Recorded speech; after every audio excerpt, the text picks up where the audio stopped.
Looking for healthy dinner ideas that are actually backed by science? These 5 delicious recipes aren't just tasty, they're proven to boost heart health, fight inflammation, and support your body from the inside out. First up, grilled salmon with quinoa and steamed broccoli. Salmon is packed with omega-3 fatty acids, known to reduce inflammation and lower your risk of heart disease. Quinoa gives you complete plant-based protein and fiber. And broccoli, it's rich in sulforaphane, a compound with powerful antioxidant and anti-cancer benefits. Next, a comforting lentil and vegetable stew.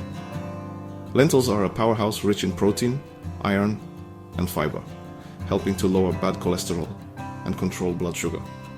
Tomatoes add lycopene, which may protect against cancer, and spinach boosts your magnesium and potassium nutrients that help regulate blood pressure.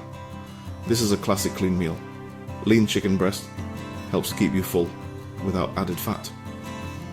Sweet potatoes are full of beta-carotene and have a lower glycemic index than white potatoes, a win for blood sugar.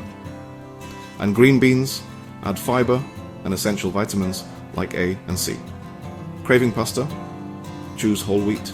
It's high in fiber, which supports gut health and satiety. Add in zucchini, cherry tomatoes, and garlic sautéed in extra virgin olive oil, a key part of the Mediterranean diet, shown to lower the risk of heart attack and stroke. Finally, a tofu veggie stir fry. Tofu is rich in protein and contains isoflavones, which may improve cholesterol levels. Bright veggies like peppers and carrots deliver antioxidants and vitamin C. And brown rice offers more fiber and minerals than white rice, helping to stabilize blood sugar. These dinners are more than delicious. They're based on real science. Eat well, live strong, stay healthy. Don't forget to like, share, and subscribe to Dr. GT channel for more evidence-based nutrition tips.